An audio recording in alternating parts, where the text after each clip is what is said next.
世人都知呂布3姓家奴专統義父，純愛貂蟬，而我穿越成呂布，為了避免被貂蟬無限制壓榨，竟親手將她送到了義父董卓的書房。此時，一個傳令官過來通報：報將軍，昨夜董太師在書房與貂蟬小姐共度春宵，至今未出。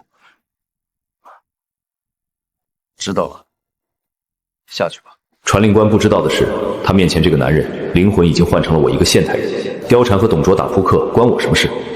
但無論怎麼說，穿越到東漢末年第一猛將身上，當然不能鬱鬱久居人下。現在只有不沉迷酒色，才能一統大業。白門樓的勒死鬼，我可不當。大喬、小喬，還有這錦繡江山，才是我該待的地方。来人，去請中郎將高順。将軍，末將甲胄在身，不可如此失禮。高順，以前是本将糊塗，屈才了。走，進屋說大事。刺殺董賊，將軍，这也太劲爆了！他不死，你我皆是；他死了，你我才是功臣。将軍，董賊若死，城中必亂。李傕郭汜之流手握重兵，定會以此為借口發兵復仇。若將軍獨自出頭，便是眾矢之的。所以你的建議是，必須找人分擔這份名義。將軍，董賊雖然殘暴，但朝中亦有從其獲利的小人。若您明着行刺，那些既得利益者會視您為敵，再加上我多次誅殺義父，天下人會唾棄我不義，對吧？你說的對。若能得天子詔令，誅賊便是奉旨討逆，那些受過董賊恩惠的鼠輩，自是無法針對於我。將軍英明，明正則言順。刺董之後，長安必成是非之地。我亦不在這一城一池，而在於天下。我欲往廬江郡立足，那裡土地肥沃，遠離漩渦。高順，聽令，城中亂起之時，你即刻率麾下3000鐵騎與800陷陣營護送糧草與我眷屬出關，直奔藍田縣。將軍，如此重託，末將定萬死不辭。此行，我妻女之命便全繫於你一人之手。末將領命，定不負將軍所託。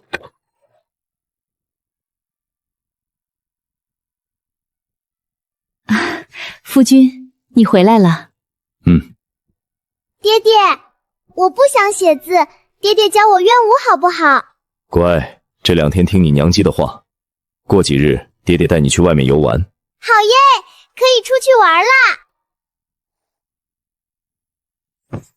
靈奇，在此好生練字，我有話同你娘親講。城中是不是要出大事了？你從前不是這樣的，是因為貂蟬那個人嗎？你竟厭惡我至此。這2日抓緊收拾行囊，高順去接你們母女時，安心跟他走，不得遲疑。記住，此事絕不可讓第2個人知曉，若有洩露，我保不住你們母女的命。他雖然變冷淡了，可這種不怒自威的樣子，竟比從前更有魅力。這畜生，難道看出我換了靈魂？聽着，就算我不是他，我也不會辱了這戰神的威名。你若再敢使性子，我便了結了你。這大人，溫侯聽聞貂蟬小姐與太師過夜的消息後，全無反應，異常冷靜。全無反應？昨夜他得知貂蟬被帶走時還怒火中燒，今日怎會如此？難道李竹那狐狸想到了安撫他的法子？大人，呂溫侯求見。他神色如何？回大人，溫侯神色如常，看不出喜怒。怪哉！快讓呂府那個家奴從後門離開，絕不能讓呂布撞見。是。溫侯大駕光臨，老夫有失遠迎，恕罪恕罪。王司徒客氣了，不今日前來是有大事相商，請隨我來，此處說話不便。溫侯，此處絕對安全，請講。我此次前來是為了董賊之事。董賊？溫侯稱太師為賊，連環計起效竟如此之快，還是這呂布本就有反骨？溫侯，請講。第一，殺賊必須有天子密詔；第二，事成之後我要守宮，朝廷需加封官職；第三，事後我將率3000鐵騎護送家眷前往廬江郡任職。還是那個貪婪的呂布，要官要兵要權，這就好辦了。溫侯快人快語，這條件倒也不算難辦。溫侯，董賊死後，我那女兒便沒了依靠，屆時老夫再將嬋兒許配給溫侯，如何？令爱受董賊摧殘，身心俱疲，需好生休養，不暂不接受。以后若有機會，再續姻緣不遲。不接手，這還是那個好色如命、為了貂蟬魂不守舍的呂布嗎？不要美女，難道他殺董卓真是為了匡扶海市？細節我們在意。王允老兒，你想利用我做棋子，卻不知這盤棋從現在起由我來下。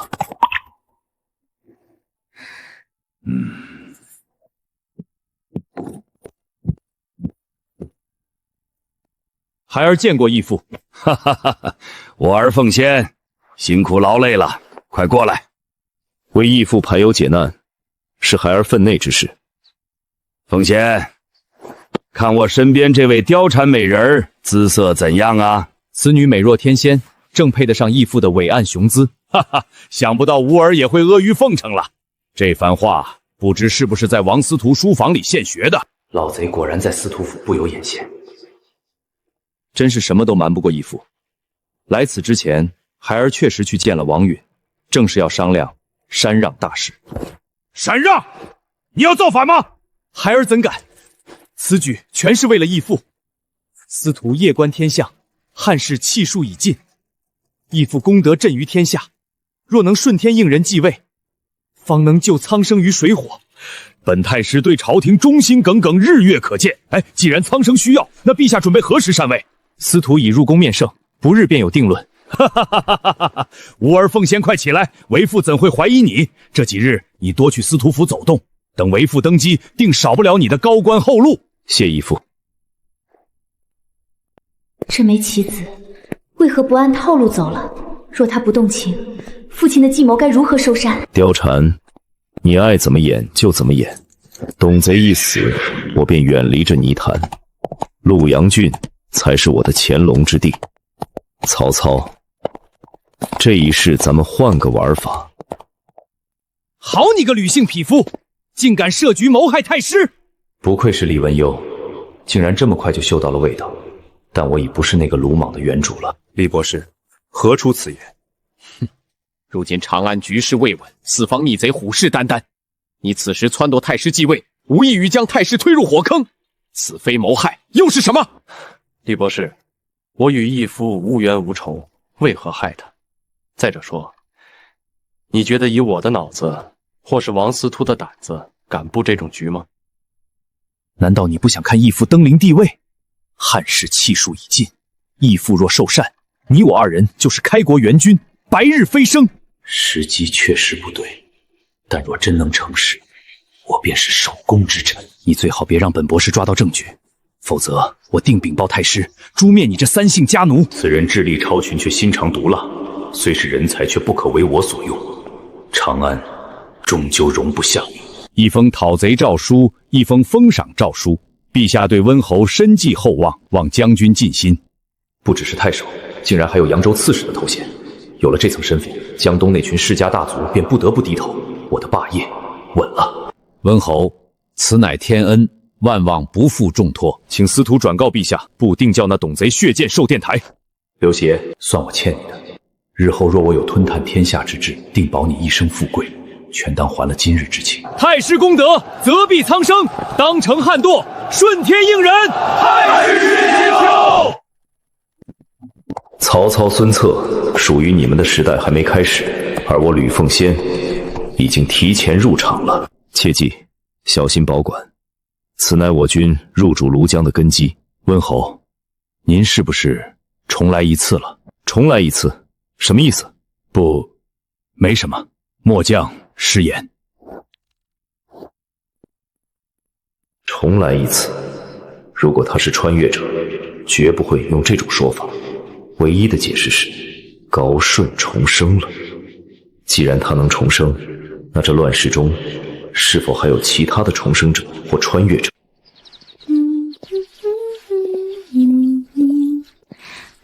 将軍，妾身能再見到您，縱死無憾了。太師他不顧廉恥，將妾身強行玷污，妾身恨不得立時去死，只是為了見將軍最後一面才苟活至今。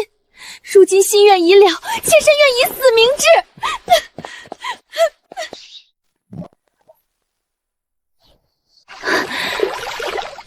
還不來救我？该死的9年義務教育！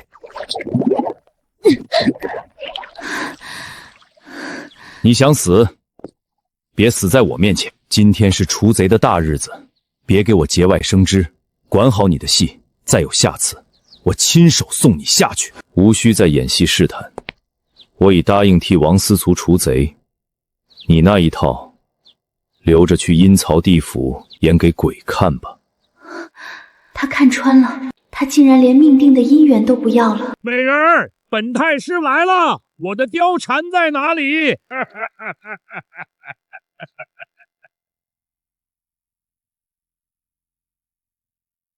家犬安敢戏吾爱妾？義父莫要誤會，孩兒途經此處，恰見義母失足落水，正將其救起。孩兒是特來請義父入朝議事的，請義父明察。愛妻，鳳賢所言非虛。回太師，呂將軍所言不假，若非將軍，妾身恐已溺亡。是為父錯怪吾兒了，你去備車，待為父收拾一番，便一同入朝。請太師遵循禪讓禮節，百官在內等候，請親衛甲士留在門外，以敬天意。我即將登為天子，還需受這些繁文禮節束縛？義父，朝廷百官皆在，若甲士過多，恐驚人心，寒了功臣之意。言之有理。樊沖隨行，率20甲士入內，其餘人原地候命。得令，還不速速讓開！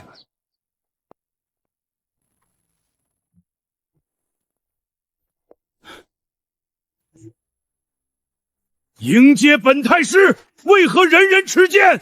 太師勿憂，佩劍皆是為了太師安全。部隊，快調轉車頭，回太師府！反賊至此，武士何在？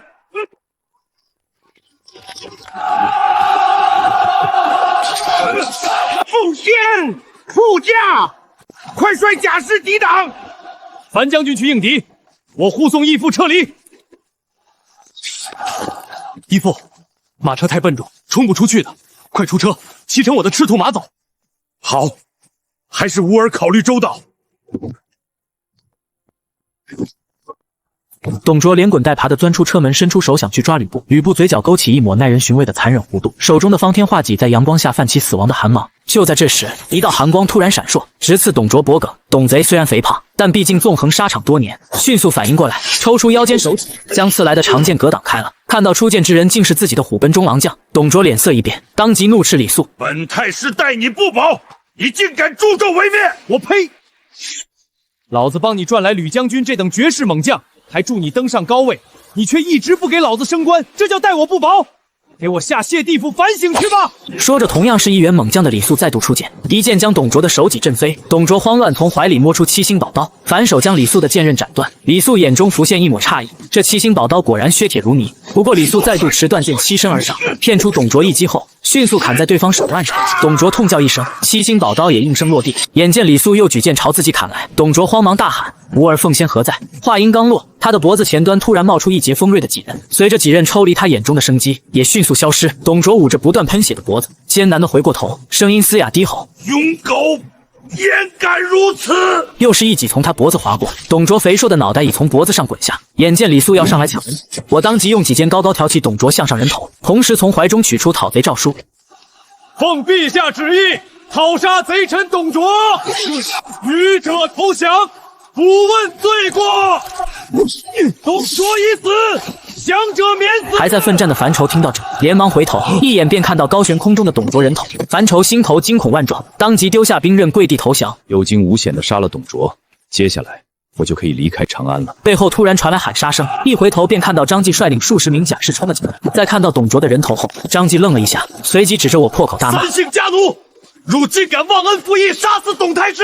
說完也不給我回應的機會，徑直率領甲士朝我殺來。我眼中寒光一閃，揮戟將人頭丟給李肅，同時收起討賊詔書，騎上赤兔馬縱馬朝張繼衝去。只是須臾間便衝到張繼面前，高舉的方天畫戟狠狠劈下。張繼眼中浮現一抹驚駭，仿佛面對着一尊浴血殺神。他本能地抬起手中环手刀，令他没想到的是，用上好材料打造的环手刀居然被方天画戟瞬间削断，几刃势头不减地朝他面庞袭来，几间穴位冷在天马下魂。其余的甲士看到张继连一回合都没撑住，瞬间没了战意，紛纷弃械投降。我勒住马头，居高临下的俯视众人。在这一刻，我便是绝世戰士。隨着董卓的死訊傳開，城中也逐漸混亂起來，不少與董卓關係親密的人都害怕受罪牽連，開始在城中逃竄或組織家兵反抗。溫侯府門前，一輛馬車與數十名縣陣營士兵停候在此，一臉嚴肅的高順站在馬車旁，在他身邊還站着一個20多歲的年輕男人，面容白皙，目若朗星，正是歷史上古埋大衛土魂狀逍遙津的張遼張文遠。不過現在的他還略顯青澀，與娃文明只提孫損10萬修的水準還有距離。此刻的張遼內心頗為激動。就在今早，高順突然告訴他，呂溫侯要聯合朝廷斬殺董卓。他素來便對董卓的殘暴嗤之以鼻，但身為一個小小郡吏，他也沒資格去阻止誰。當聽到溫侯要行如此壯舉時，孑然一身的他當即決定跟呂溫侯一併離開長安。呂溫侯雖然品性有待改善，但他的武勇冠絕天下。不多時，顏青青帶着呂靈綺走了出來，高順和張遼當即行禮，請夫人小姐速速上車，我等護送兩位離開長安，前往烏江。顏青青一邊將呂靈綺抱上馬車，一邊問高順：高將軍，城中究竟發生何事？高順回到溫侯他斬殺了賊臣董卓。顏青青的臉色嚇得慘白，那可是權傾朝野的董太師，還是對方的義父夫君，他怎麼敢？望着顏青青滿臉擔憂，高順從懷中取出封賞詔書，嚴肅的面龐擠出一絲笑容。夫人放心，溫侯所行皆是朝廷授意，此乃造福百姓社稷之舉。我差郝萌與曹信兩位將軍率領500鐵騎前往接應，夫人無需擔心。顏青青這才稍微放心，立刻進入馬車坐後。陛下，如今逆賊已誅，您可以放心把持朝政。獻帝劉協如今年方11、12歲，這年齡放在現代只是個還在讀小學的孩子，現在卻要承擔起一國大任。雖然他很聰明伶俐，但跟朝堂上的老狐狸以及那些擁兵自重的將軍比起來，他真的只能當一個受人擺布的傀儡。如果他可以再年長一些，閱歷再豐富一些，經驗再老道一些，未必不能再造大漢。但可惜這世上沒那麼多如果。見我去意已決，獻帝只能嘆息。愛卿一路保重，如若在陸江待得不習慣，可隨時回朝，朕定重用於你。臣謝陛下厚恩，望陛下好生照顧自己。臣定在外盡忠職守，為國效力。微臣先行告退。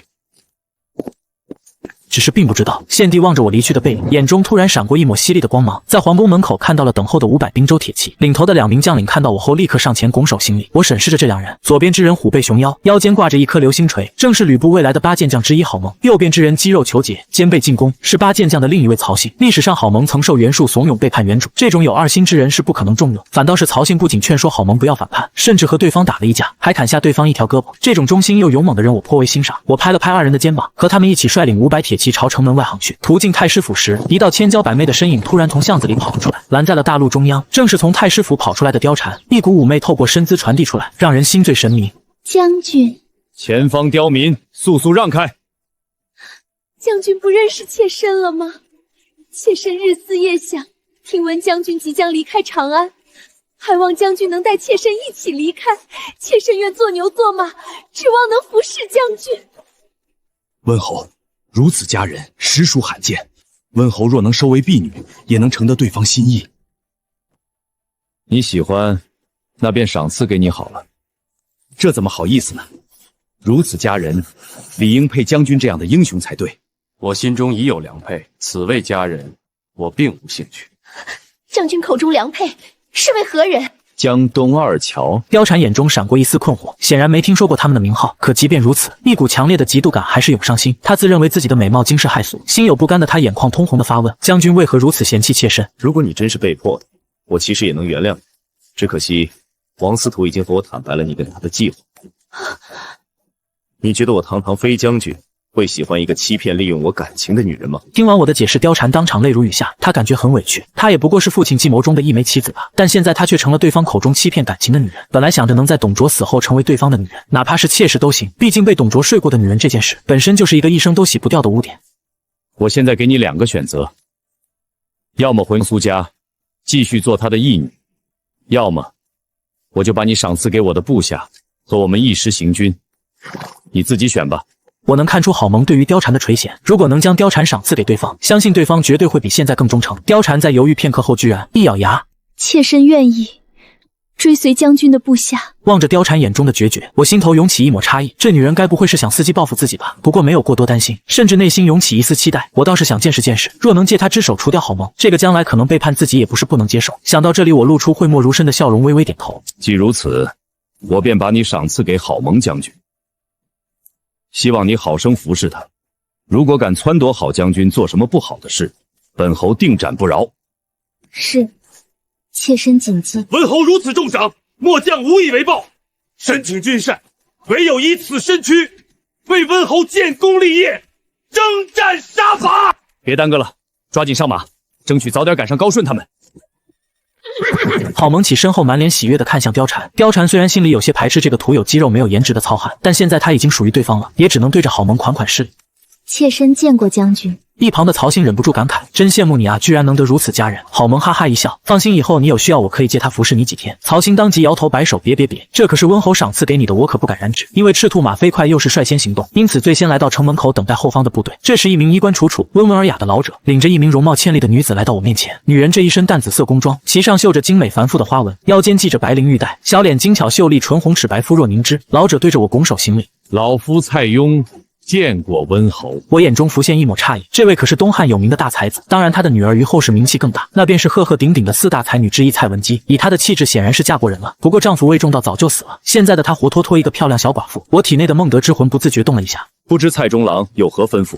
聽聞溫侯將要離開長安，老夫有一事相求。我回想起蔡邕的一生，對方要不了多久死期便至，這時候帶着女兒找上自己，莫不是想將女兒托付給我？出於困惑，我立即問道：蔡中郎有事盡管說，只要在下能做到，一定全力相助。蔡邕眼中閃過一抹喜色，立刻將女兒拉到身前介紹道：這位是老夫的女兒蔡琰，蔡昭姬。老夫近日卜卦發現吾與女兒皆是大凶之兆，但只要離開長安便能化險為夷。老夫身為朝臣，須修漢室，此時董太師剛亡，老夫不能立即離去，但老夫這位女兒半生苦楚，老夫不想她再陪我受罪，希望溫侯可以帶她離開長安。至於之後如何處待她，全憑溫侯決定。至於蔡琰現在字昭姬，後來為了避諱司馬昭才改為了文姬。見我沉吟半晌沒有答應，蔡邕眼中浮現一抹焦急，溫侯是不願意嗎？不待我回答，後方的郝萌等人已經趕過來。再看到呂溫侯和一名老者交談，郝萌立刻湊上前關切道：溫侯發生什麼事了？我微微搖頭，重新看向蔡邕，既然是蔡中郎親自所托，在下若不答應，豈不是服了您的面子？至於昭姬小姐之後想去哪，就由她自己決定，我會保證她這一路上的安全。望着我彬彬有禮的回答，蔡邕驚喜的同時也不自覺對我這位飛將軍另眼相看。以前在他看來，呂布不過是個見利忘義的小人，但這次對方居然配合王允誅殺了董賊，甚至還答應了自己的請求。蔡邕心頭頗為感動，對着我深鞠一躬。我客氣地抬了抬手。其實答應蔡邕也有自己的考量，拋開蔡文姬的美色不談，她的才華是我更為看重的一點。雖然現在手下有不少武將，但卻沒多少文官，統領一方可不單單要靠武將打仗，文官的內政治理同樣重要。如果能有蔡文姬輔佐，以她的名氣和才華，定能給自己不小的助力。在聽到蔡邕和蔡文姬的名號後，郝萌懷中的貂蟬眼中浮現一抹詫異。雖然平時身居閨閣，但是才女之名她還是略有耳聞。只是讓她不高興的是，自己剛剛苦苦哀求呂布都不願帶上自己，現在人家才女想跟着她，她就直接同意了。我望着一直沉默不語的蔡文姬，主動對着她伸出了手。蔡邕嘆息着拍了拍她的肩膀，將她推到赤兔馬前，聲音沉痛地說道：若有緣，咱們父女還會再見；若無緣，你也莫要掛念為父，自己尋個好人家嫁了吧。蔡邕沒給女兒回應的機會，對着我拱手後徑自轉身離去。只是他蒼邁的背影在混亂的人群中顯得頗為孤寂。我將目光看向滿眼不捨的蔡文姬，彎下身子一把摟住對方的小蠻腰，仿佛摟起一隻小母貓般輕易將她抱上了馬。醉人的幽香撲鼻而來，讓我心曠神怡。蔡文姬將腦袋縮進我的懷裡，結實的胸膛讓她淒涼的內心多了幾分安全感。我沒再耽擱，更沒有理會貂蟬那愈發不滿的眼神，迅速帶着眾人離開了長安。從今天起，我將自己主宰自己的命運，不再受人束縛與操控，而這天下遲早會響徹我呂奉先的威名。另一邊，高順與張遼等人率領着2500兵州鐵騎和800線陣營進正在前往藍田縣。雖然路上高順刻意放慢了速度，卻始終不見後方的溫侯等人趕上來。不過高順並不擔心什麼，他相信以溫侯的實力不至於發生什麼大意外。傍晚，高順見天色不早，命人安營紮寨。就在眾士兵埋鍋造飯之時，事後突然來報高將軍前方有敵軍來襲。高順眼中浮現一抹詫異，不過考慮到董卓死亡的消息已經逐漸傳開，長安城附近的勢力自然也蠢蠢欲動起來。高順很快冷靜下來，立刻問道：敵方有多少兵馬？看不太清，但粗略估計有5000人上下。事後謹慎回應：只是5000人嗎？高順突然鬆了口氣，眼中寒光凜冽，戰意洶湧。他當即叫來張遼等人，吩咐他們統領2500鐵騎整裝待戰，以保護溫侯妻女為首要任務，自己則叫上程連和魏續，只率領800線陣營便衝出了營地。借着天空中的半點餘暉，高順看到前方小山上有黑壓壓一片人馬俯衝而來。高順從懷中掏出一塊銀色面具戴在臉上，手中寬刃大刀猛地向前一揮，整個線陣營沒有發出一絲多餘的聲音，卻如一匹黑夜中的獵豹雄獅，暗中亮出獠牙，整齊劃一又迅猛無比地朝敵軍撲咬而去。他要讓對面知道什麼叫線陣營，什麼叫古代特種兵。劉雄明，京兆藍田人，常年居住在藍田縣西邊的富車山下，因為熟知富車山地理，可於山濃大霧中不失方向，被當地人視作奇人。因為這件事前來依附投靠他的流民匪盜十分多，有將近5、6千可戰之兵。劉雄明有了這些人馬，野心也逐漸膨脹起來。雖然明面上沒做打家劫舍之事，但已與山賊無異。聽聞董卓身死，他便愈發蠢蠢欲動。又聽說有一隊3000人的隊伍帶着粮草輜重往蓝田縣趕來，军需資源本就捉襟見肘的刘雄明當即決定對這支隊伍下手。雖然他們這邊人數更多，但對方也有3000人，而且裝備精良。劉雄明不敢大意，親自率500騎兵掠陣。只是他沒想到对方尚未成型的營寨中，居然只衝出一小撮不到1000人的隊伍，5000對1000，就是一人一刀也足夠把這1800人剁成碎片。劉雄明豪氣萬丈的大喝一聲，率領着4500部族和500騎兵與這支縣陣營正面衝鋒。然而當兩軍接觸的一瞬間，劉雄明立刻感到了不對勁，不僅沒被他的人馬衝亂，反而如一柄尖銳的錐子將他們這邊的軍陣撕開一個巨大的口子。霎時間，無數慘叫伴隨着殘肢斷臂飛舞起來。這支不過800人的縣陣營宛如絞肉機般，在劉雄明的大軍中左衝右突。劉雄明臉色變得無比難看，這已經不是碾壓對面的戰鬥，完完全全是被對面屠殺。這支隊伍一聲不吭就連斩上千人，絲毫看不出他們有任何疲憊的樣子，反而在血腥味的刺激下越戰越勇。劉雄明發布號令的同時也暴露了自己的位置，一名身着黑色重甲面戴银色面具的县陣營将領突然脫離隊伍，直挺挺朝他衝來。刘雄明眼中浮現一抹怒意，當即挺槍拍馬朝這人迎來。2匹馬的馬頭剛剛靠近，高順的大刀便裹挾着勁風朝劉雄明的腦袋拍去，還沒來得及豎起長槍格擋，一股涼意已然撞擊在了脖子上。劉雄明難以置信地捂住脖子，身體重重地從馬上摔落，還沒死透的身體卻被亂軍踩成了肉泥。將領一死，剩下的人沒了主心骨，頓時化為一盤散沙，四散逃竄。高順率着縣陣營一路追殺數里，方才帶着上千名俘虜和200匹戰馬返回了軍營。張遼捧着2杯酒水和1杯熱茶迎向，高順3人魏續和程連各自接過1杯酒，只有高順接過1杯茶一飲而盡。張遼忍不住讚嘆，不愧是高將軍的縣陣營，看似只有800人，卻能抵得上8000甚至8萬人。高順勾了勾嘴角，卻還是不滿地搖頭，可惜面對一群烏合之眾，居然損失了我10幾個弟兄。魏續拍了拍高順的肩膀，安慰道：10幾名精銳換1000名俘虜和200多匹戰馬已是血賺，尤其是這戰馬現在可是稀缺資源。众人哈哈一笑，一併走進了營寨。另一邊，我們因沒有攜帶駐紮物資，只能在一片小樹林中露天休憩。篝火旁火紅的光芒映射下，貂蟬和蔡文姬絕美的臉龐都反射着豔麗的光。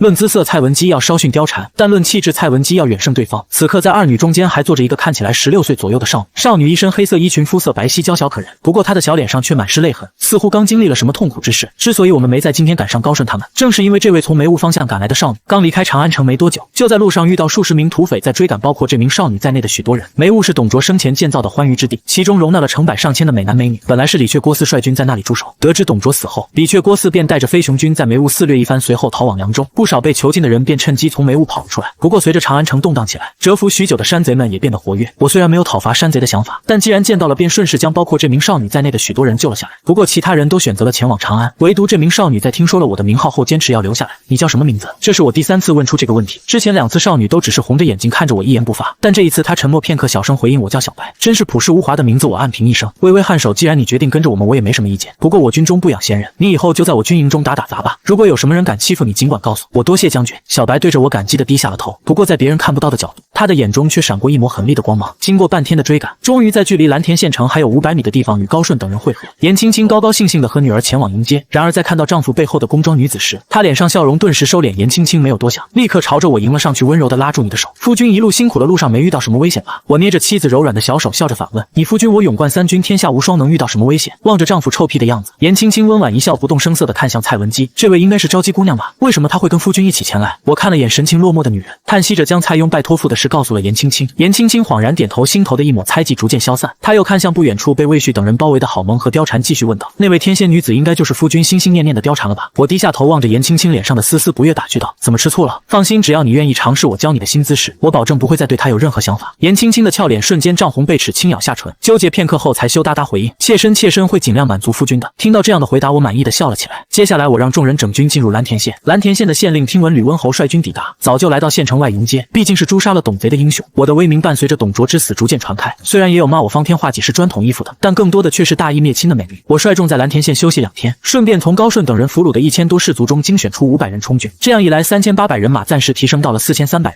在縣城中補充了一些物資後，當即率領這些人馬繼續向南前往上洛侯國。說是國，其實也不過是一縣之地，只不過祖上有人被封為諸侯，才能有一國之稱。說到底，只是一小小藩國。藩國国相得知呂布經過同樣盛情款待，不過當我率大軍準備離開上洛時，突然得知蔡邕在長安被下獄一死的消息。本來我還擔心蔡文姬會因此痛苦不已，但她卻比想象中要平靜很多。所謂哀莫大於心死，不外如是。我本不想出言勸慰，但休息之餘，顏青青突然對我說道：夫君為何不去安慰招姬姑娘？若能借此博得她的好感戒，時到了庐江你也能多一個幫手不是？这句話倒是提醒了我，當即找到蔡文姬，發現對方正在房間裡伏案作詩。看到我突然拜訪，蔡文姬立即起身行禮，自己則來到對方身邊，看向了竹簡上詩句的標題悲憤詩。熟讀歷史的我知道對方後面還有100句詩沒寫，不過我剛進屋時，蔡文姬正眼眸哀傷地發着呆，似乎不知道接下來該怎麼寫了。蔡文姬望着男人盯着自己寫下的詩句，心裡沒來由緊張起來，於是試探地問：溫侯也懂詩嗎？我看了女女人一眼暗啧一聲，对方是觉得我野猪品不了细糠吗？我也没辩駁什么，只是笑着問，我可以續寫2句吗？蔡文姬愣了一下，當即將毛筆和竹簡挪到了我面前，隨後我用筆尖蘸了點墨，隨即用歪歪扭扭的字體在詩句左側續寫道。我沒繼續寫下去，因為後面的詩句不記得了。可當蔡文姬看到寫下的這短短20字，猛地從座位上站起，俏臉上滿是激動，來兵接胡槍，所向西破王，不僅韻腳壓得好，而且畫面感十足，這真是一個舞槍弄棒的男人能寫出來的詩句。蔡文姬抬起頭看着我的目光中不自覺多了一絲欽佩，想不到溫侯竟有如此才華，是小女子有眼無珠了。我擺了擺手，謙虛道：不過是前人栽樹，後人乘涼罷了。有這般才華的人，在我前世差不多有14億。我泱泱華夏哪個不是人中龍鳳？見蔡文姬被自己震撼到，趁機拋出橄欖枝。雖說令尊已駕鶴西去，但姑娘你完美繼承了他的才華，想來他在天之靈也希望能看到你將蔡家的名號流傳千古吧。在下欣賞姑娘才華久矣，不知姑娘是否願意給在下一個機會，讓在下幫助姑娘名垂千古。望着我躬身抱拳的謙卑姿態，蔡文姬受寵若驚。在她印象中，呂布一直都是一介武夫，而文人素來是看不起粗鄙武夫的。但最近相處的這段時間，你給他的感覺並沒有想象般粗野，反而溫文爾雅，彬彬有禮。如果不是你的身材過於高大挺拔，簡直和那些儒雅文士沒有區別。而這還只是表面上的印象。今天對方續寫的這4句詩雖然簡短，卻比例雄厚，文采斐然，顯然妙筆在手，研墨在心，有着極深的文學功底。他以前真是太小瞧這個男人了，你不僅能在戰場上所向披靡，在文場上也難見敵手。蔡文姬趕忙對着你欠身回禮，溫侯謬讚了。昭姬從未想過名垂千古，但若溫侯需要昭姬願助溫侯一臂之力，得到蔡文姬的首肯，我高興得像個200斤的孩子。看到我這副模樣，蔡文姬心裡頗為驚訝，得到自己的效力就那麼開心嗎？在對方心裡自己真的有這般重要嗎？蔡文姬憂鬱許久的臉龐終於浮現一抹清淺的笑容。接下來的半個月，我們眾人又開始了漫長的趕路。好在每隔幾天就會在途經的縣城休息，休息之餘我也會在縣城中搜尋各種有才之士。可惜的是，漢末三國有才能的人大多出生於世家大族，再不濟也是有錢人家。普通人家別說文官了，就連武將在沒有足夠食物的情況下也會營養不良，很難在武力上有所突破。渡過武關後，眾人便到了南陽境內。南陽在三國時期有着許多世家大族，其中最為出名的便是諸葛世家。不過可惜的是，隆中還在長江另一邊，就算我去了，以現在的名聲和威望，諸葛亮也大概率不會加入自己，畢竟我只是草根出身，世家大族根本看不上我這種沒有背景的底層人。所以我放棄了不切實際的想法，轉而將目光投向宛城周圍。宛城太守府一位面如敷粉的中年男人正葛優躺在臥榻上，身邊2名侍女給他揉肩捶腿。此人正是現今的南陽太守宛城城主袁術袁公路。這時一位身着青衫如衣的男人走了進來，對着臥榻上的男人拱手道：大人，聽聞董卓就部呂布率部隊進入南陽境內，我等是否要做出應對？呂布。袁術半睜開眼看着面前的主簿，顏相興致缺缺道：他不是要前往廬江郡任太守嗎？現在他是漢室忠臣，已經不是敵人了，管他作甚？顏相微微搖頭，正因為他不是敵人了，咱們才要做出行動啊。袁術突然來了興致，從臥榻上坐起，身體前傾，雙手交握抵住下巴。顏相見袁術來了興致，當即認真道：呂布之武勇天下無雙，手下兵州鐵騎與縣陣營更能以一敵百。如今諸侯大多只認袁本初，而不識您袁公路，此乃奇恥大辱。咱們若想北上與袁紹對抗，光聯合公孫瓒和陶謙是不夠的，若能拉攏呂布，讓他在廬江牽制，甚至進攻劉表，咱們對抗袁本初時才能抽出更多的精力。聽完顏相的說明，袁術當即心動起來。他經常聽人說二袁聯手天下可得，但事實上他從始至終都看不起婢女所生的袁紹，根本不可能和對方聯手取天下。一個曾經被他視作家僕的人，如今卻擁有比他還要強盛的力量，這讓本就心胸狹隘的袁術愈發惱火。此刻聽到顏相的提議，袁術當即點頭，就按你說的辦。呂布一行人舟車勞頓，這時應當請他們進宛城好生休養。顏相勾了勾嘴角，我自然知道此刻的宛城被袁術佔據，並不打算和袁術這位豺狼虎豹過多接觸。雖說曹魏會是將來最大的敵人，但現在這個時期最強的2股勢力無疑還是袁紹和袁術。我原本打算從宛城西邊的順陽縣繞過去，可就在快要抵達順陽縣城時，一名肩披黃甲的將領帶着數十名騎兵從東邊朝他們衝了過來。因為這些人沒有拔出武器，不像是進攻，所以我淡定地看着他們靠近，沒有派人阻止。很快為首的黃甲將領便停在我軍前，高聲喊道：在下喬蕤是袁術大人手下戰將，聽聞呂溫侯從郡內經過，特邀溫侯入宛城一敘。我頗感意外，這袁術不是挺看不起呂布的嗎？是鴻門宴還是別有所圖？這時一旁的高順低聲提醒袁術，此人氣量狹小，城府極深，溫侯當小心行事。我認真思考一番對方的建議，卻還是搖了搖頭。廬江背靠大江，沒有退路，屆時若受到三面圍攻，會讓我軍陷入被動局面。但如果能和袁術結盟，其他勢力就會投鼠忌器，不會對我的廬江有太多想法。另外來都來了，不從袁術這富二代手裡開點油水，豈不浪費？望着我成竹在胸的樣子，高順也是放下心來。我引馬上前，對着喬蕤拱手回道：袁太守如此盛情，在下豈能拒絕？麻煩喬將軍帶路了。城門外已經擺好迎接隊伍，我一眼便看到赤紅色的傘形車蓋下站着一位身着華袍的男人，毫無疑問正是43宮中的袁術袁公路。途經宛城時，望着滿身貴氣的袁術，我完全沒想到對方會親自來迎接自己。不過我也沒有妄自菲薄，雖說呂布沒什麼背景，但天下第一猛將以及誅殺逆賊董卓的名氣也算頗為響亮。對方親自來迎接，愈發證明我的猜測沒有錯，袁公路一定是有求於我。當即命高順於城外下寨，自己則帶着張遼、曹信以及10幾名裝備精良的騎兵來到袁術面前，下馬後對着袁術恭敬行禮。久聞袁太守大名，今日一見，果然貴氣凌人。聽着我的吹捧，袁術頗為受用，沒想到曾和他們在虎牢關交過手的武將，說話居然這般好聽，心裡的排斥感略微減輕。袁術笑眯眯回應：溫侯客氣了，你可是誅殺董賊的大功臣，是天下人的英雄，快快隨我進城，本太守要好好款待溫侯。說着，袁術做了個邀請的動作，我沒有拒絕，拱手稱謝的同時，看向袁術身旁的兩人，左邊一人身着青衣如山，一副文官打扮，不是楊洪就是嚴相；右邊一人身着重甲，手握標誌性的3尖2刃刀，毫無疑問是袁術手下第一猛将紀靈了。對於紀靈，我的印象頗為深刻，畢竟在演義中，對方能與關羽大戰30回合而不敗，可見其勇猛過人。不過可惜，對方已經是袁術的將領，袁術不死，他大概率不會投靠別人。我只帶着張遼、曹信以及10餘名騎兵跟在袁術的車隊後面，我相信自己沒有猜錯袁術的意圖。而且這時候他身為有功之臣，對方怎麼也不可能對我下毒手，否則便是與天下人作對。宛城雖小，卻是南陽郡治所，因此城內倒也頗為繁榮。尤其是袁術所住的乾隆殿，簡直就是簡易版的皇宮，加上牌匾上的名稱，足以看出這時候的袁術已經野心勃勃，也難怪後面得到玉玺後會力排眾議，迫不及待地稱帝了。袁術在乾隆殿內擺下宴席，場面頗為隆重，不過我卻一直小口品酒，並不好飲。這個時期的酒只有10幾度，釀造工藝也很差，喝起來真的跟馬尿差不多，甚至不如一瓶勇闖天涯啤酒好喝。酒過3巡後，袁術借着酒勁起身，舉着酒杯走到我面前。聽聞鳳仙被封為廬江太守，實在可喜可賀。廬江距離宛城不算太遠，但西有劉表，北有孔宙，東有張超，也算被群敵環伺。不知鳳仙有無意向與本太守結盟？屆時若有人敢攻打你的廬江，本太守定第一時間派人馳援。聽着袁術的拉攏，我絲毫不感到意外。不過表面上，我只是站起身，舉杯在袁術酒杯杯沿靠下的地方輕輕一碰，便開始了自己的表演。袁太守如此看得起呂某一介武夫，呂某怎能不給您面子？只是在下現在只有區3000人馬，屆時若刘表等人真來犯，我這點兵力根本撐不到您過來支援啊！說着，我忍不住長嘆一聲，聲音懇切的讓袁術都微微動容。袁術沉默片刻，安慰道：“3、4千人馬確實沒法立足，不過鳳仙賢弟勿憂，愚兄願出借一些兵馬給賢弟，助賢弟鞏固勢力。不知賢弟意下如何？”我激動地放下酒杯，握住袁術的手。若公路兄真願借兵，等餘弟在廬江穩固下來，定加倍償還公路兄大恩。賢弟確定能加倍償還。袁術頗為期待地看着我，我鄭重頷首。公路兄借1000還1000，借1萬還2萬。如若餘弟做不到，天打5雷轟。袁術高興地一拍大腿，當即表態：既如此，余兄就借賢弟5000兵馬，希望賢弟立足穩固後，歸還余兄1萬兵馬。我心頭大喜，當即拱手拜謝。一旁的嚴相看着我們兩人兄弟長兄弟短的，眉頭早已凝成了麻花。等到宴席結束，等人離去，嚴相立刻抓住袁術的手臂，不滿地問道：“呂布此人兩面三刀，見利忘義，大人只需驅虎吞狼即可，為何要借這麼多兵馬給他？”頗有醉意的袁術看了嚴相一眼，一把掙脫對方的手掌，淡漠道：“呂布有勇而無謀，不足為懼，見利忘義也不全是壞事，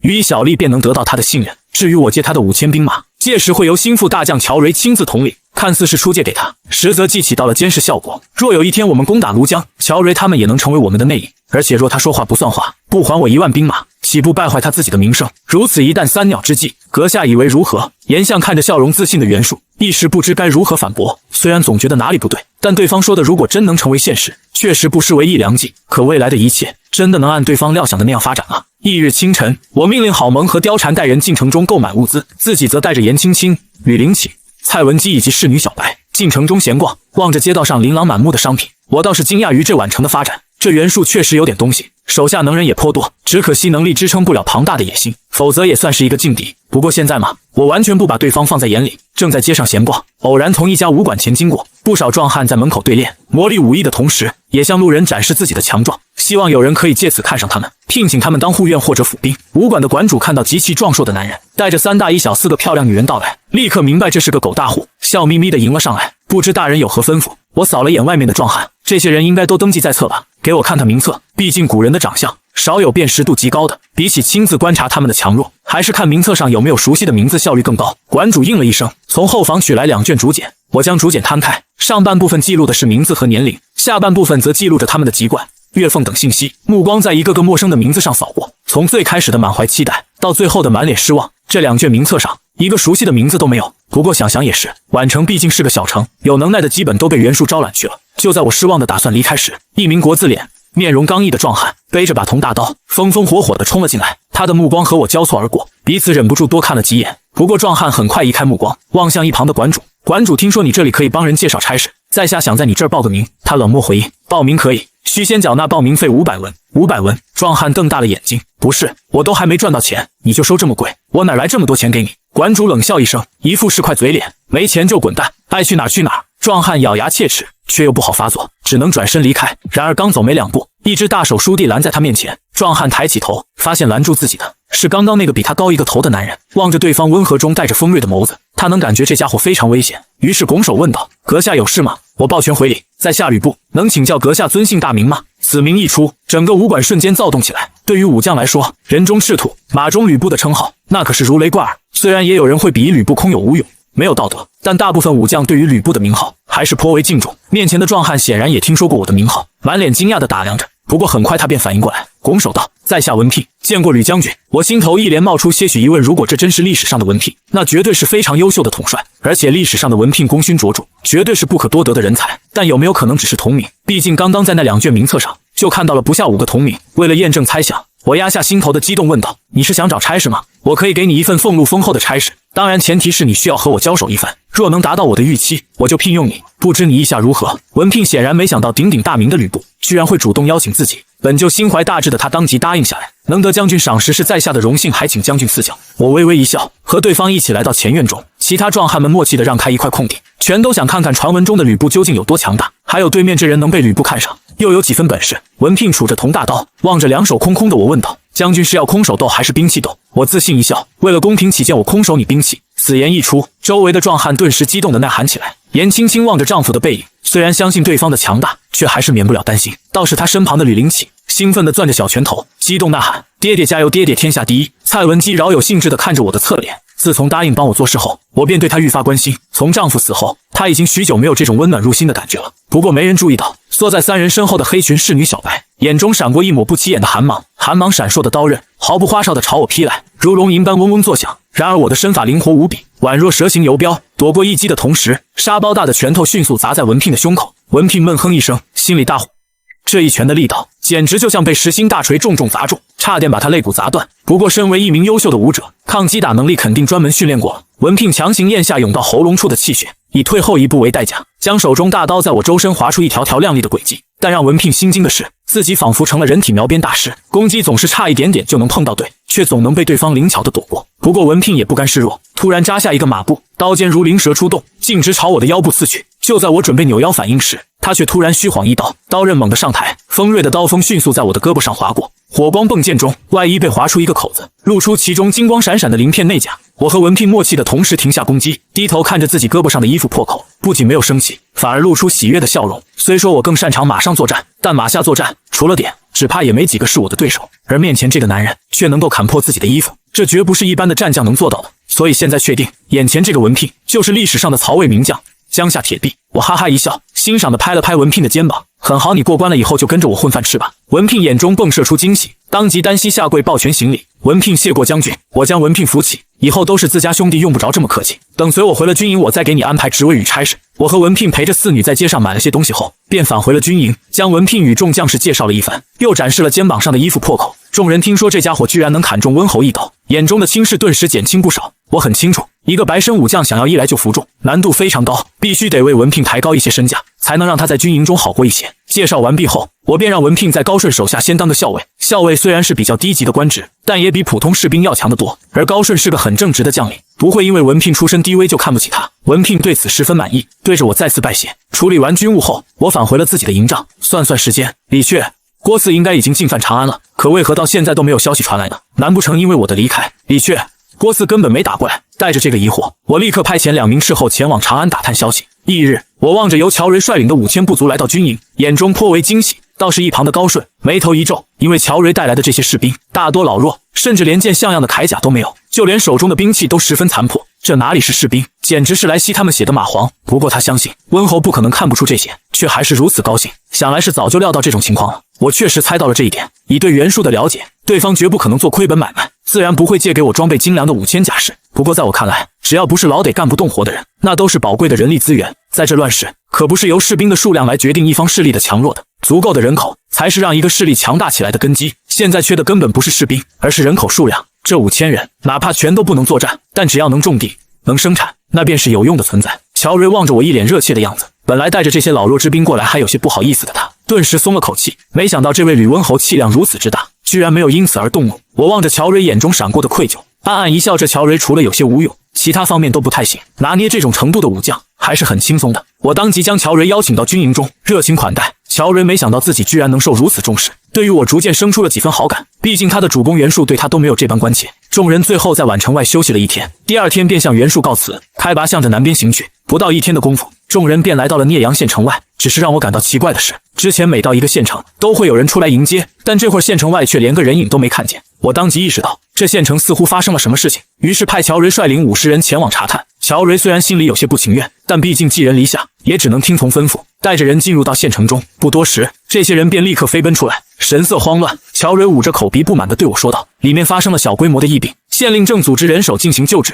他們害怕把疫病傳染給我們，所以沒出來迎接。”我臉色劇烈一變，這聂陽縣乃至宛城附近最近也沒發生戰事啊，怎麼就出現瘟疫了？三國時期可真是太可怕了，歷史上不知多少英雄豪傑都死於疫病，陈琳、呂蒙，甚至是蒋钦、夏侯惇這些纯武將也不幸中招。瘟疫的主要來源，除了大規模未處理的屍體，還有這個時期的衛生條件也非常差，很多老百姓吃不飽穿不暖，身體素質也格外低下，這就很容易导致各種疾病的發生。所以這一路上，我都要求手下将士們盡可能把水燒開了喝，有人咳嗽感冒，就將他單獨隔離。軍隊一路上都沒出過什麼問題，但現在真的看到疫病出現在不遠處，還是有些慌。就在我打算讓大軍立刻繞離聂陽縣時，喬瑞卻突然提供了一個重要信息：溫侯不用太緊張，一位名叫張仲景的醫師正在縣城內治療疫病，縣城內的疫病基本得到了控制。聽到張仲景3個字，我當即頓在原地，傷寒雜病論的作者。他現在在聂陽縣城內，略微沉吟後，我對一旁的程連和魏續下令：你2人從軍中抽調500石擔糧食，隨我送入聂陽縣。方才得知疫病的消息，讓我意識到一名優秀的醫師對於一個勢力有多重要。而三國只有3大神醫：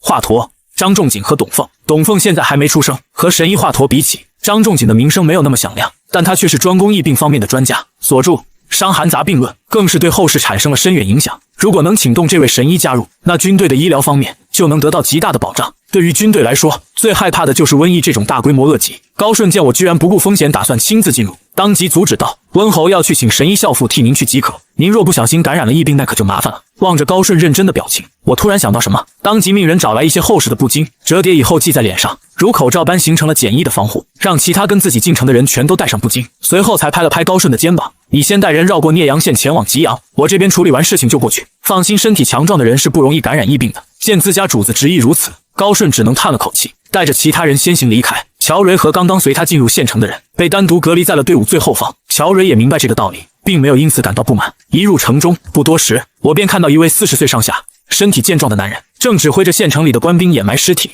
隔離病人。我還以為這是城裡的哪位官兵將領，卻突然聽到有人喊對方：“張醫師！”當即意識到這個中年壯漢就是我要找的人。我下馬來到對方面前，拱手行禮：“請問是張仲景張醫師嗎？”張仲景回過頭，看着臉上戴着布巾的男人，乍一看還以為是土匪，但很快他便想到什麼，臉上浮現一抹驚喜，但並沒有理會我，而是命人立刻去制作類似我臉上的方巾，讓縣城中所有病人以及在外忙碌的人都盡可能戴上。我見一時搭不上話，立刻吩咐手下人一併幫忙。忙碌了許久，張仲景這才注意到進行援助的我們。趁着空閒時間，張仲景主動來到我面前，拱手稱謝：“多謝諸位壯士出手相助，方才聽聞壯士喊出在下姓字，是有什麼事找在下嗎？”張仲景名基，字仲景，不過比起他的名，還是他的字更出名。我擦了擦額頭的汗，不思疲倦的行禮道：“在下廬江太守呂布，上任途中經過此處，聽聞此處爆發瘟疫，特來相助。不曾想張神醫您也在這裡，在下特來拜會神醫。”聽到這個稱呼，張仲景啞然失笑：“這世上哪有什麼神醫？真有神醫，又怎會眼睜睜看着病人在面前死去，卻什麼也做不了？”望着張仲景陷入自我懷疑，我趕忙說道：“張神醫，您不該去看您沒救下多少人，而應該看看您救下了多少人。生死本是有定數的，但因為您的到來，卻能逆天改命，讓許多本來活不下去的人成功活了下來。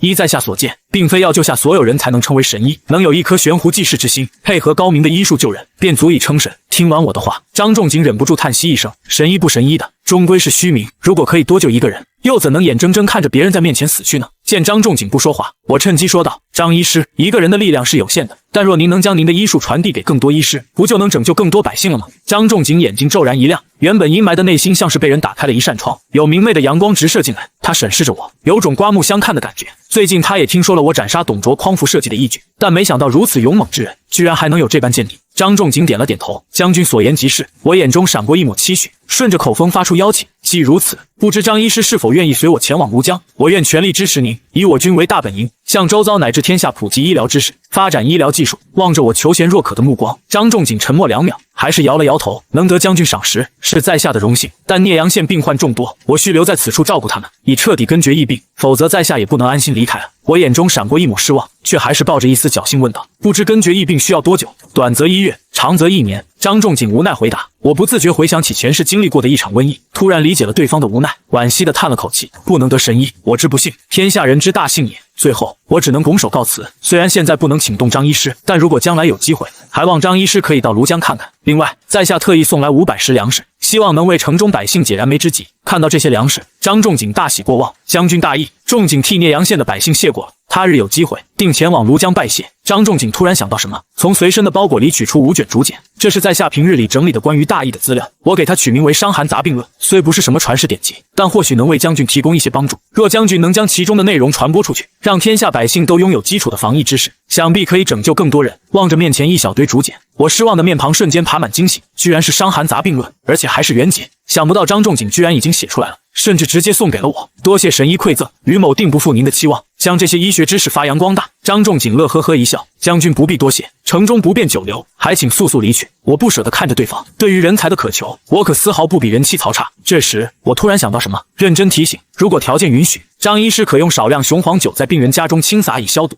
另外，讓人們吃飯之前用熱水洗淨手。若有會縫制香囊者，可讓其縫制香囊，內裡填充艾葉，讓未得病者貼身佩戴。如此堅持一段時間，應該可以更好地解除疫病。聽完我給出的幾個意見，張仲景滿臉驚訝。將軍所言熱水洗手與香囊避病，在下在這《傷寒雜病論》中也有提及。將軍居然也能想到，難不成將軍也懂醫術？我微笑頷首，我也是一知半解，略懂一二。張仲景恍然地點了點頭。至於這雄黃酒消毒，將軍確定雄黄酒可以抑制疫病嗎？我鄭重地嗯了一聲，很確定。不過雄黃酒的濃度不能太低，畢竟雄黃酒殺菌消毒的理論是明代吳坤的《醫方考》中首次記載的。這時候的張仲景不知道很正常。張仲景長了見識，對面前的男人愈發恭敬。想不到將軍不僅武勇過人，還對醫術頗有見地。等此方事了，仲景一定登門拜訪，與將軍探討醫術。得到如此承諾，我心頭大喜。那在下便期待那一天的到來了。和張仲景最後寒暄2句，我便帶着一眾人離開聂陽縣城，徑直前往吉陽縣。第二天一早，我命人將《傷寒雜病論》交給蔡文姬，讓他與其他文員一併踏寫這本絕世醫書，免得孤本丟失。直至中午，一行人方才抵達吉陽縣。縣令邀請眾人進入縣城休息，卻被我拒絕了。昨天才從疫區出來，還是謹慎一點為妙。距離廬江還有2/3的路程，我讓眾人安營紮寨，自己則帶上郝萌、貂蟬等人去城裡採購物資，買好糧食後，就帶着眾人返回軍營。半路上，一個5、6歲的小男孩突然從巷子竄出，徑直撞在了貂蟬身上。貂蟬發出一聲嬌吟，立刻吸引了我們的注意。小男孩撞到貂蟬後，呆呆地站在原地，抬頭看着女人。下一刻，他突然結巴地說道：“壞女人！”貂蟬惱火地瞪着面前的小屁孩，明明是你撞我的，怎麼罵我是壞女人？就在這時，一名年紀20出頭的少婦也從巷子裡跑了出來，看到自家孩子衝撞了別人，少婦臉色一變，當即對着男孩尖聲怒罵：“鄧范，你是不是想死？再亂跑，信不信老娘把你狗腿打斷？”說話間，兇悍的少婦已經衝到男孩身旁，對着面前的漂亮女子和一眾軍人躬身道歉：“對不起，小姐，還有各位軍爺，小孩子不懂事，唐突了各位，還望諸位大人不計小人過，原諒我們的無心之錯。”見對方誠懇道歉，貂蟬倒是沒有過多怪罪：“沒關係，現在兵荒馬亂的，小孩子亂跑很危險，請一定要對他嚴加管教。”衣着樸素的少婦連連稱是。我看着這出鬧劇本不想理會，突然想起來鄧范這個名字有點耳熟啊，猛地想起什麼，連忙回頭朝還沒走遠的母子2人跑去。貂蟬望着這一幕，還以為對方是要為自己討回公道，心裡莫名湧起一絲暖意。但下一刻，我卻停在滿臉驚恐的母子2人身前，拱手問道：“敢問夫人，尊夫安在否？”少婦疑惑地看着男人，不過他還是如實回答：“我家相公去年病逝了。”得到這個回答，我心頭大喜，卻極力克制，心頭的喜悅往臉上爬。小時候名為鄧范，居吉陽，喪父，還是個結巴，滿足這4個條件的。這個時代應該只有一人，那就是歷史上偷渡陰平直取蜀漢的魏晉名臣鄧艾。我忍不住又看了眼這個毛頭小子，雖然表情有些呆呆的，但一雙小眼偶爾閃爍着睿智的光芒。雖然現在的鄧艾只有5、6歲，但他將來必然能成長為一代名將，我自不會放過這個接觸對方的機會。如此人才，必須得從娃娃抓起，就算不能為我所用，也絕不能為別人所用。壓住嘴角的弧度，對着少婦恭敬行禮：“在下廬江太守呂布，曾學過一些面相之術，無關令郎天庭飽滿，額如明鏡，必有驚天偉地之才，但須得遇貴人方能乘風化龍。在下不才，想邀請夫人與令郎前往廬江定居，在下定傾力培養令郎，使之成為上報國家下安梨樹德才兼備之人。不知夫人意下如何？”聽着我一連串的話語，少婦臉上早已布滿了震驚。這個身披甲胄的男人，一看就不是普通人，沒想到竟是一方太守。而對方居然說他的兒子將來有驚天偉地之才。雖然他保留着對陌生人的警惕，可架不住別人說話好聽，還這麼誇讚自己的兒子。從小因為兒子口吃又貪玩，他一直覺得鄧范將來不會有多大出息，但面前這個男人卻給了他巨大的希望。至於面相之術，這個時期的人都很迷信，少婦自然也願意相信。只不過事發突然，他明顯還沒做好宜居的心理準備。沉默片刻後，少婦對着我款款施禮：“承蒙大人厚愛，小女子誠惶誠恐。”但小女子還沒考慮清楚，不知大人能否給小女子一點時間仔細斟酌。我毫不猶豫答應下來：“當然可以，我軍正駐紮在縣城外，如果夫人考慮好了，願意隨我一起，可直接前往軍營；如若不願也沒關係，可讓人捎個口信。”鄙人便只能遺憾告辭了。他對着我道了聲謝，目送着眾人離開此處。回去的路上，郝萌忍不住問我：“溫侯，您什麼時候會看相了？能幫末將看看嗎？”我瞥了對方一眼，淡笑道：“你的面相有些糟糕啊。”郝萌被嚇了一跳，會發生什麼不好的事嗎？沉吟片刻，我認真說道：“你命中有一死劫，但只要你忠心耿耿，不生二心，便可避禍生福。”郝萌將信將疑，但還是把我的話牢牢記在了心裡。約莫等了2個時辰，終於看到母子2人背着細軟包裹朝軍營走來，我大喜過望，沒穿鞋子親自上前迎接。少婦受寵若驚，趕忙跪地行禮：“明女楊韻，鞋子鄧范，願隨大人西往廬江。”我將2人扶起，臉上笑容格外燦爛。“楊夫人，我會向你證明你的決定有多麼明智。”當即讓大軍開拔。接下來的1個多月，又是漫長的趕路時間。不過在這期間，先後經過新野與汝南，不僅在益陽得到了還是白身的猛將魏延，還在新野城內遇到了剛剛成年的鄧芝和20多歲的郭攸之，成功說服他們加入。當我率領大軍來到合肥，望着無比陌生的縣城，心裡頗為感慨，因為前世的合肥便是我的故鄉，從進入六安開始，便是廬江郡的管轄範圍，也是屬於我的領土。突然生出一種回到家的親切感。從現在開始，我便要以廬江為核心，就此拉開亂世爭霸的序幕。廬江郡之所出現，我坐在太守府的桌案前，拇指和食指捏着金明血，表情有些疲憊。從上任到現在，已經過去了整整1周，本以為上任就能厲兵秣馬，整個待戰。可事實上，許多棘手的內政問題撲面而來，不僅要管理民眾，還要審理案件，防範盜匪。早知道當太守這麼累，還不如去當個領兵打仗的將軍呢。不過吐槽歸吐槽，想在亂世有個好結局，只有成為上位者才能有更多的保障。好在這一路上招攬了不少賢能，有鄧芝、郭攸之、蔡文姬，還有原太守劉勳，他們幫忙，內政之事倒也沒那麼難辦。至於打擊盜匪之事，派遣了魏延、文聘以及張遼3人率軍前往。前2者畢竟是白身，給他們一些建功殺敵的機會，能有效提高他們在軍中的威望。回想起當初在益陽遇到魏延時，對方可是和高順大戰了數十回合，可見這位蜀漢後期的大將有多能打。如此一來，手下的名将便有了足足4位：高順、張遼、文聘以及魏延。至於手下的其他5將，和他們比起來就要差一個檔次了。目前的總兵力為1萬多人，這點兵力勉強可以固守一方城郭，但想攻城拔寨擴張勢力明顯不太夠。因此，我發布了一份招兵買馬的告示，並向整個廬江發布了招賢令。不多時，房門被人敲響，一個清朗的聲音傳了進來：“主公，在下給你帶來了2個大才。”我精神一振，立刻起身開門，看到門口站着3個人，為首之人正是歷史上的蜀國重臣郭攸之，在他身後分別站着一文一武。左邊之人身披綠衣，頭戴束髮金冠，嘴唇上斜着2撇小鬍子，整個人看起來精明強幹；右邊之人看起來年紀不大，但卻身材魁碩，臉型微胖，怒目圓睜，一看就是潛力很大的猛將。郭攸之笑着介紹：“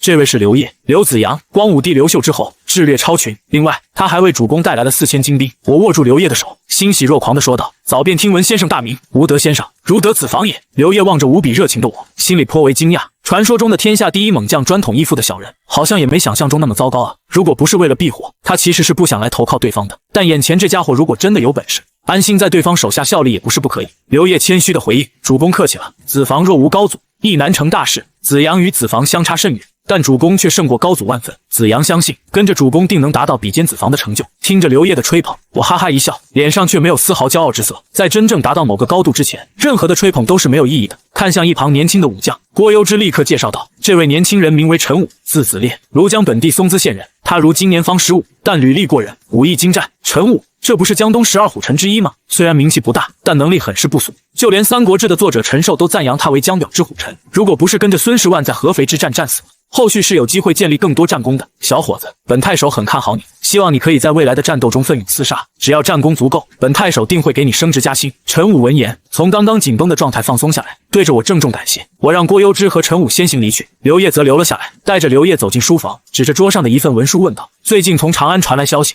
李傕郭汜率領10多萬西涼軍入駐了長安，並將兵權交給了年僅11歲的皇帝陛下。子揚覺得這個消息可靠嗎？”雖然剛得到這個消息時覺得是因為自己的離開導致了歷史出現了變動，但事後想想又覺得哪裡不對勁，剛好借着這個機會看看這位謀士的能耐。劉燁只是看了眼文書，便侃侃而談道：“在下覺得這件事半真半假。本來王允、王司徒不打算赦免李傕、郭汜這兩個相助董賊之人，但年輕的陛下力排眾議，赦免了二人的罪過。二人感恩戴德，返回長安交出兵權，以保全自身，這是極有可能的。不過說是率領10多萬大軍入駐長安，肯定是誇大其詞了。他們本部飛熊軍也就1、2萬人馬，返回的路上沒有徵兵的理由，也不可能擴充隊伍。加上董卓死後留在長安的6萬人馬，現在整個長安城頂多8萬兵力，雖然是不容小覷的數量，但也沒有想象中那麼恐怖。”聽完劉燁的一番分析，我眼中浮現讚許之色，不愧是3國頂級謀士，顯然是做足了功課。雖然不太清楚漢獻帝為什麼能力排眾議赦免李傕、郭汜的罪名，但不可否認的是，長安城的危機已經在無形中被化解了，甚至整個京兆郡都成為了獻帝的掌控範圍。不過長安城兵馬固然很多，但能統兵打仗的好手沒有幾個。無論是王允還是劉協，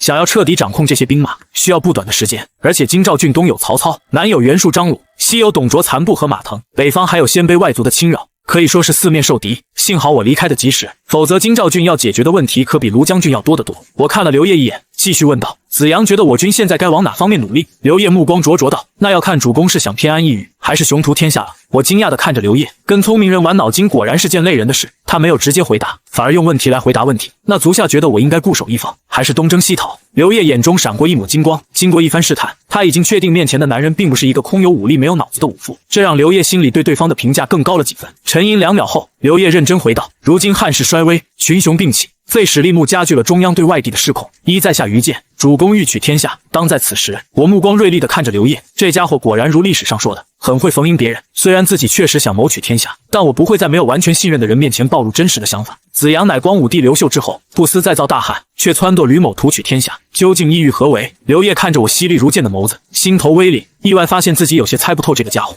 不過他相信對方不可能沒有野心，於是繼續說道：“雖然在下也姓劉，但在下從未被虛假的姓氏蒙蔽理智。漢朝衰亡乃大勢所趨，非人力能輕易扭轉。在下所圖，不過還天下百姓一個太平盛世。若主公能以戰止戰，一統天下，便能實現在下的心願。”聽着劉燁一番肺腑之言，我自然不會輕易相信，不過也沒必要和對方過分遮掩，反而順驢下坡。既如此，若想實現公之所願，本太守應當何為？試探結束，劉燁知道該步入正題了。主公剛入駐廬江，人心未穩，兵糧不足，想要迅速擴充軍備，最好的方法便是與廬江所在的世家豪強打好關係。須知大一點的世家豪強，手裡可能有幾千甚至上萬家兵農奴，糧食武器更是不計其數。若能得到他們的支持，短時間內就可以讓廬江兵強馬壯。屆時，無論西取劉表，東擒張超，還是北滅孔趙，皆易如反掌。仔細想想，我來廬江的另一大目的，可是迎娶江東二喬，完成前世的夢想。這一周的政務已經處理差不多了，也是時候該去宛城見見喬公了。喬家在當地也是世家大族，若能成為喬公的女婿，不僅能得到2位美嬌娘，夜夜笙歌，還能得到喬家的全力支持。屆時軍事實力必能有效提升，而且有了喬家帶頭，還能為其他世家大族做榜樣，